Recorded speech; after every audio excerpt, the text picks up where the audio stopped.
2023 के टॉपर्स ये सारे हैं। आपका क्या नाम है? अभी जैन। और आपका? समीर पाटिल। ज्ञानेश शिंदे। आपका 100% आया? हाँ। अभी कैसा फील हो रहा है आपका 100% आया? बहुत अच्छा फील हो रहा है, मतलब मेहनत की और ये रिजल्ट आया तो अच्छा फील हो रहा है बहुत। अच्छा, ड्यूरिंग प्रिपरेशन आपने क्या क्या डिफ़िकल्टीज फेस किया है? डिफ़िकल्टीज़ तो जैसे कि बहुत बार स्पीड आपका एग्जाम में अच्छा नहीं होता है तो आपके क्वेश्चन छूट जाते हैं, या फिर सिली मिस्टेक्स हो जाते हैं, आपका ध्यान नहीं रहता है, कभी नॉट लिखा होता है, कभी इनकरेक्ट लिखा होता है क्वेश्चन में तो वो मिस हो जाता है। तो वो सब चीज़ें डिफ़िकल्टी फेस की तो उसको उस पर काम किया, तो उससे ही काम किया और फिर भी। अच्छा, आपका 100% आया तो पेपर सॉल्व करने की स्ट्रेटजी आपकी कैसी रही? मेरी तो स्ट्रेटजी ऐसी थी कि मैं सबसे पहले केमिस्ट्री और फिजिक्स सॉल्व करता था, फिर लास्ट में क्योंकि मैथ्स बहुत बार लेंदी आ जाती है तो इसलिए मैथ्स लास्ट में सॉल्व करता था मैं।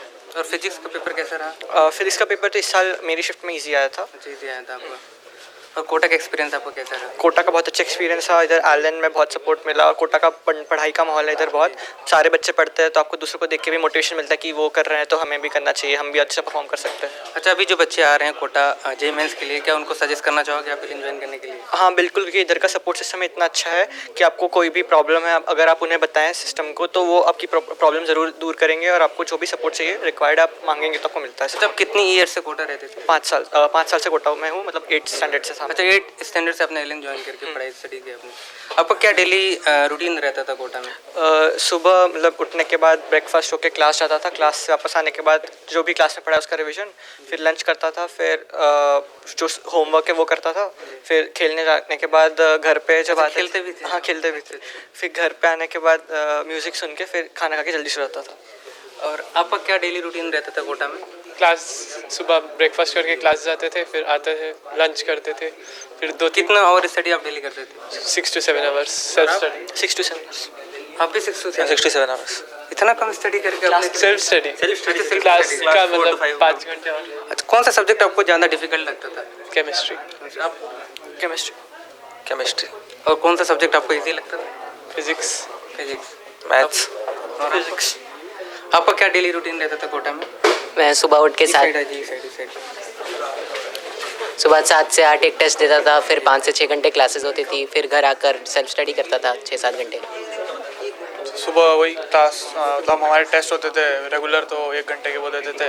और जो अभी जेईई मेंस का अगला अटेम्प्ट देने वाले बच्चे उनको आप क्या टिप्स देना चाहोगे? केमिस्ट्री में एनसीईआरटी लाइन बाय लाइन पढ़, फिजिक्स मैथ्स में सिली मिस्टेक्स कम करने के लिए प्रीवियस ईयर पेपर सारे प्रैक्टिस करने चाहिए। आपके कितने परसेंटाइल आए थे?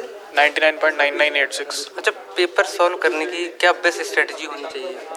मतलब जो सेक्शन आपका स्ट्रॉन्गेस्ट है वो स्टार्टिंग में सबसे पहले कर सकते हैं या केमिस्ट्री पहले कर सकते हैं जैसे टाइम से वो, और लास्ट में सबसे लेंथी वाला पार्ट करते हैं। और आपकी क्या स्ट्रेटजी है पेपर सॉल्व करने की? सबसे पहले जो सबसे आसान लगे वो सारे क्वेश्चन कर लेनी चाहिए, लेंदी वाले लास्ट के लिए रखने चाहिए, और किसी क्वेश्चन में अगर टाइम ज़्यादा लग रहा है उसे स्किप करके आगे बढ़ना चाहिए। मैम, आप कैसा फील कर रहे हो? आपके बेटे ने इतना अच्छा अचीवमेंट अचीव किया है। हाँ सर, बहुत खुशी हो रही है, इतने सालों की मेहनत है जो आज रंग लाई है, तो बहुत खुशी महसूस हो रही है। अच्छा, जब प्रिपरेशन के दौरान आपका बच्चा प्रिपेयर कर रहा था, कई बार क्या होता है कि बहुत ज़्यादा डिफ़िकल्टीज आती है, डिस्टर्बेंस रहता है, डिस्ट्रैक्शन भी रहता है, तो उसको आपने कैसे मोटिवेट किया? हाँ सर, मैंने तो कभी गणेश को जो स्मार्टफोन्स होते हैं वो दिया ही नहीं। उसके साथ मतलब इमरजेंसी में कभी कांटेक्ट के लिए ज़रूरत हो इसके लिए एक छोटा डब्बा मोबाइल जो होता है जिसको हम बोलते हैं, जिसमें सिर्फ बटन्स होते हैं और कोई भी किसी भी प्रकार का उसमें एडिशनल कोई चीज़ नहीं रहती, तो वो फ़ोन मैंने दिया था। और जो उसके ऑनलाइन के समय जो क्लासेस होती थी तो उसके लिए जो व्हाट्सएप पे जो हमें सारा ऑनलाइन का मटेरियल आता था वो मेरे ही फ़ोन पे था। हाँ, मेरे फ़ोन पे था, वो सारा मटेरियल मैं उसको उसके आईपैड पे प्रोवाइड करती थी, और आईपैड जो था उस पर कोई सिम नहीं है और किसी भी प्रकार का कोई सोशल साइट पे और मीडिया पे उसका ये नहीं है।